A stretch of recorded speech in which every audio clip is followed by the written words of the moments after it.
আরজি করের যে ঘটনা ঘটেছে তারপরে এটা সকল মানুষ রাস্তায় নেমেছে। আর ভারতীয় জনতা পার্টি লাগাতার আন্দোলন করে চলেছে, তারই একটা অঙ্গ আজকে। এবং যেভাবে কলকাতা পুলিশ এবং রাজ্য প্রশাসন বারবার এটাকে সাপ্রেস করার চেষ্টা করেছে, আমরা তার বিরোধিতা করছি। তার বিরোধিতা করে আমরা আজকে রাস্তায় নেমেছি এবং আমরা চাই জাস্টিস ফর আরজি কর। তার সঙ্গে দফা 1 দাবি 1 মমতা ব্যানার্জির পদত্যাগ। সারা উত্তর কলকাতা জুড়ে হচ্ছে, আমাদের শ্যামবাজার থেকে শিয়ালদা থেকে শুরু করে কাশীপুর, বেলেঘাটা সব জায়গাতে হচ্ছে, বড়বাজার সব জায়গাতে হচ্ছে। দেখুন, বলার আর অবকাশ রাখে না নতুন করে। সারা ভারতবর্ষ না সারা বিশ্ব তোলপাড় এই আরজি কর কাণ্ড নিয়ে। আমরা বোনের বিচার চাইছি, আমরা আর কিচ্ছু চাইছি না। বোনের বিচার চাই, উই ওয়ান্ট জাস্টিস।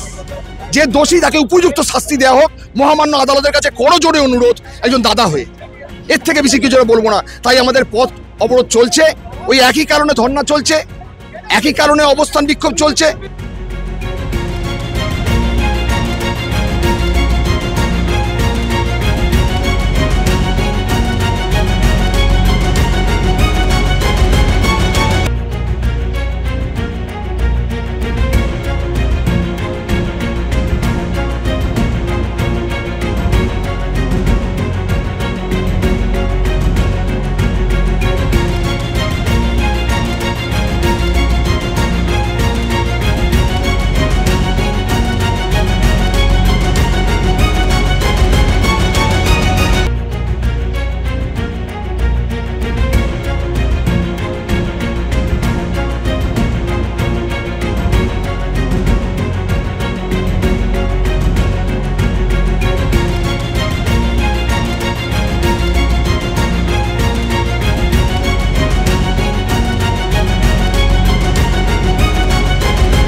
আপনারা জানেন, গত আগস্ট মাসের 9 তারিখে আরজি করে আর যে ডাক্তার, কর্মরত ডাক্তার, আর সেই ডাক্তার যে খুন হয়েছে এবং ধর্ষণ করে খুন করা হয়েছে, সেই অপরাধীদের দৃষ্টান্তমূলক শাস্তির দাবিতে গোটা বাংলার সঙ্গে সঙ্গে ভারতবর্ষ এবং গোটা বিশ্ব উত্তাল হয়েছে ন্যায়ের দাবিতে। সেই কারণে আমরা ভারতীয় জনতা পার্টির পক্ষ থেকে আমরাও চাইছি প্রকৃত অপরাধীদের শাস্তি, এবং সঙ্গে সঙ্গে এই শাস্তি যদি দিতে হয় তাহলে এখানকার স্বাস্থ্যমন্ত্রী, পুলিশ মন্ত্রী যেভাবে তথ্য লোপাট করেছে, যতক্ষণ পর্যন্ত স্বাস্থ্যমন্ত্রী, পুলিশ মন্ত্রী, মুখ্যমন্ত্রী মমতা বন্দ্যোপাধ্যায় থাকবে ততক্ষণ পর্যন্ত মানুষ ন্যায় বিচার পাবে না। তাই আমরা চাই যত তাড়াতাড়ি সম্ভব মুখ্যমন্ত্রীকে পদত্যাগ করতে হবে, আরজি করের যারা অপরাধী তাদের দৃষ্টান্ত শাস্তি দিতে হবে।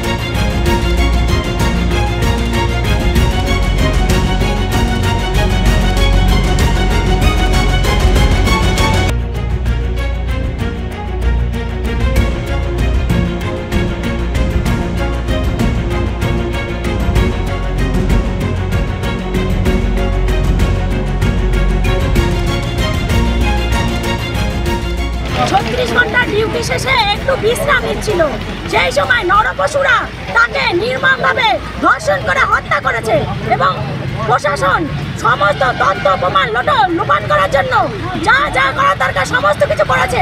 আমরা কোথাও গিয়ে বিচার পাচ্ছি না, তাই আমরা বিচারের দাবিতে আমরা প্রতিদিন লড়ছি এবং লড়ে যাব। যতদিন না বিচার পাবো ততদিন আমরা লড়বো। We want justice. আজকে পথে নামিনি। আমরা 9 তারিখে যেদিন থেকে এই তিলোত্তমা হত্যা হয়েছে, আমরা সেই দিন থেকে ভারতীয় জনতা পার্টির প্রত্যেকটি কার্যকর্তা কর্মী পথে আছে এবং সাধারণ মানুষ সবাই পথে আছে। আর আমরা পথেই থাকবো, পথেই আমরা এই বিচার চেয়ে নেব। রাজ্য জুড়ে চাকাজাম, আমাদের প্রদেশ রাজ্য নেতৃত্ব মাননীয় সুকান্ত মজুমদার সভাপতি, ওনার নেতৃত্বে আমাদের ডাকে এই চাক্কাজাম কর্মসূচি চলছে এবং এই চাক্কাজাম কর্মসূচি চলবে।